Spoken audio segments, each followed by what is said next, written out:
focus to show up. Again, we spoke with Matthew Stafford last week. I zoomed with him 30 minutes after a fire broke out in the Woodland Hills area of Los Angeles County, which is home to the Rams practice facility. Many Rams players do live in the hills, right around the Palisades, if not in the Palisades, in Malibu, the Malibu Hills. The number of players and their families, the number of Rams staff members and families affected by the fires, too many to mention, too many to even think of. You're even shaking your head over there, TJ, because that's the way you have to these days. You're just shaking your head about what's going on in our world, in our community right now. Yeah, you look at the pictures, man, and it's truly unbelievable. And how you get it was hard to watch football this weekend, guys. We all talked about that. So having to go out and actually play in these circumstances, I don't know how they're able to. And kudos to the Arizona Cardinals and the NFL for rolling out the red carpet, bringing family members over. But even all of that, how can you get ready to play a football game? How do you practice in this environment? How do you do your job? Now we're all thinking of the firefighters who are doing their jobs. Yeah. And I understand that we're talking football here, but under the circumstances of your entire life surrounding this game of football, and this game in particular, your entire season on the line here, and you're flying to Arizona, how would the Rams show up? And they gave you an answer right off the bat. Right from jump, right from kick. Marching down the field and scoring a touchdown on this vaunted Vikings defense. Absolutely coming out with brass knuckles and swinging.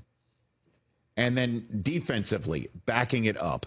The only mistake the Rams made in the first quarter was Bo Limmer, their center, coming in late hitting one of the Vikings to blow up their second scoring drive that looked like it was marching right down the field again to go up 14-0.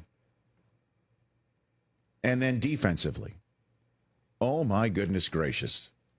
What they did to Sam Darnold and that offensive line last night was remarkable and put this game to bed. They caused Darnold to see ghosts like his old school days with the Jets. They took care of business significantly on that line last night. The pass rush was dominant.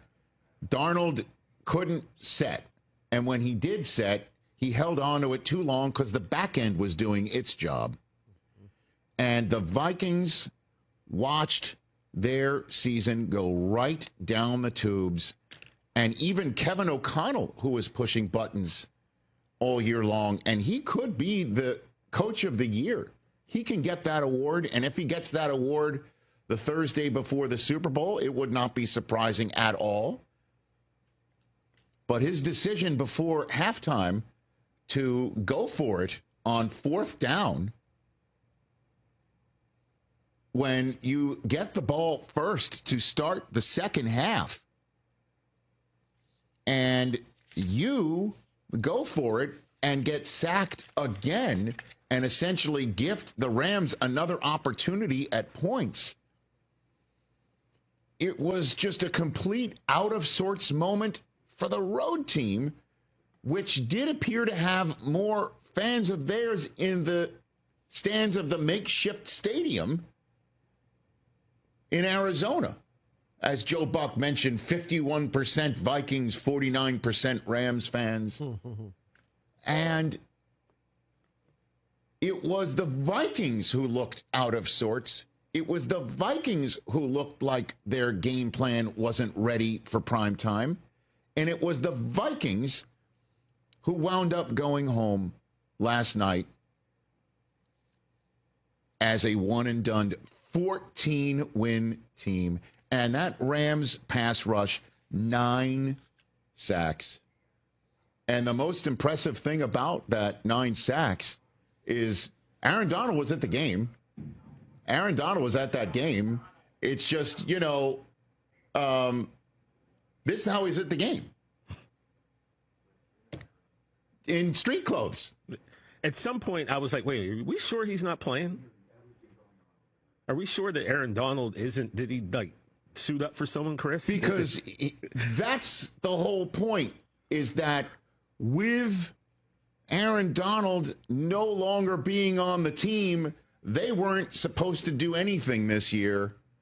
They weren't supposed to be able to win more than they lose. They weren't supposed to win a division. They weren't supposed to go to the playoffs. And they certainly weren't supposed to go to the playoffs and win their first game because, in part, they were going to sack the competition 9 times. Unreal what the Rams have done all year, going from 1-4 to the divisional round. With Aaron Donald being out, they draft 2 kids out of Florida State to help fill the void. And those guys, with the rest of the other young Turks they have around, steamroll the trenches and the line of scrimmage.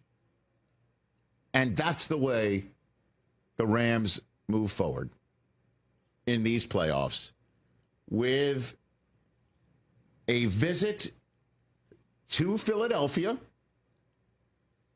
And when toe meets ball in that game, they will know whether or not the winner goes to Detroit or has a chance to host the NFC Championship game.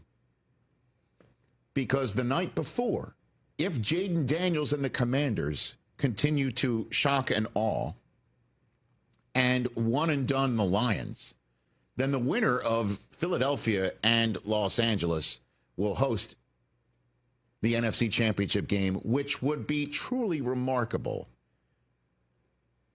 if the Rams have to go to Arizona to beat the 14-win Vikings, and their first real home game in SoFi Stadium of the playoffs turns out to be the NFC Championship game, which, as we are sitting here right now, is absolutely possible.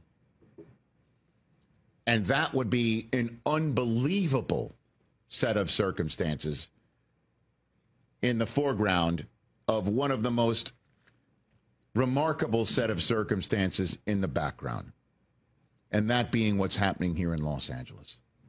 And I must say this, and I understand Vikings fans are absolutely beside themselves right now, that their season goes down, one and done. Yeah. And they are, in fact, in the position today talking about what to do about Sam Darnold and with Sam Darnold and J.J. McCarthy and what happened and why it happened and how a team that had their quarterback on their shoulders in a victorious locker room after sweeping the Packers goes and loses their next 2 games.